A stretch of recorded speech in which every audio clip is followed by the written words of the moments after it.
For more on what's happening in Europe, Rickards, Senior Managing Director at Tangent Capital and author of the national bestseller Currency Wars, The Making of the Next Global Financial Crisis. And I just found out it's also available in Mandarin as well.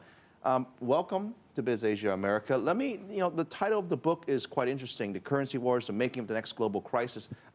I just want to ask, are we done with the last crisis yet? Well, we're done with the sort of the panic of 2008, but we're heading for another crisis, probably the collapse of the international monetary system. And that's not meant to be a provocative statement. The international monetary system has collapsed 3 times in the past 100 years, 1914, 1939, and 1971. So it's probably heading for another collapse in the next 3 or 4 years. What does this collapse, what does it look like? It mainly plays out in a sort of a repudiation or loss of confidence in the dollar. The dollar is the major reserve currency. 60% of global reserves are in the dollar. We see China acquiring gold. We see Russia acquiring gold. Russia has increased its gold reserves 50% in the last 4 years.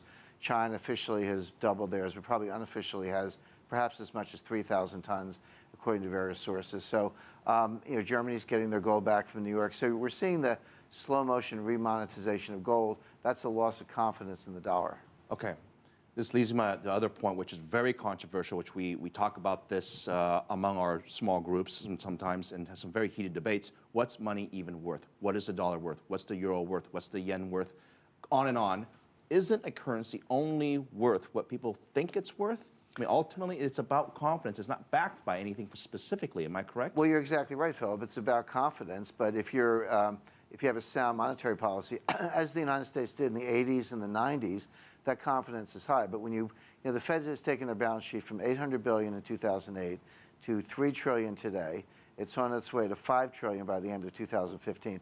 That's what causes a loss of confidence. And it's not just Americans, it's around the world. The BRICS just had their summit. BRIC nations just had their summit in South Africa. And there are plans underway among China, Russia, Brazil, India, and South Africa to create their own development bank, their own reserve fund. These are steps in the direction of getting rid of the dollar. Doing their own thing, essentially. Correct. That's exactly right. Let me talk about one situation that's happening right now, the ECB. They are somewhat in the middle of their crisis, although it seems to have settled down. They've got a meeting coming up. The bulls will argue that rates should remain low. The economy isn't that bad because it hasn't really necessarily tanked. But then again, that goes into question of the strength of the euro, because as the euro gets stronger, many countries don't like that because it makes their exports more expensive. Right. Do you think the euro is even fairly priced as it is today? I think the euro is pretty fairly priced, but it's going to get stronger. The euro is probably going to be the strongest currency in the world. The idea that you cheapen your currency to promote exports is a myth. The way you promote exports is with innovation, technology, good labor management relations. Look at Germany. They've had a strong currency for 50 years, and they've always been an export powerhouse. They have a strong euro today, but SAP, Volkswagen, Daimler, these are all, as I say, export powerhouses. Japan in the 80s had a strong currency. They were an export powerhouse. You create exports with good products, not with a cheap currency. I could have a fairly good discussion with you because I think that is the old-fashioned way and probably the right way, but it doesn't seem to be a case with what the U.S. is doing, what the yen is doing. I mean, I don't know about different countries, but everyone seems to want a lower currency. Right. I want to talk about one thing. You mentioned the crisis that's coming up.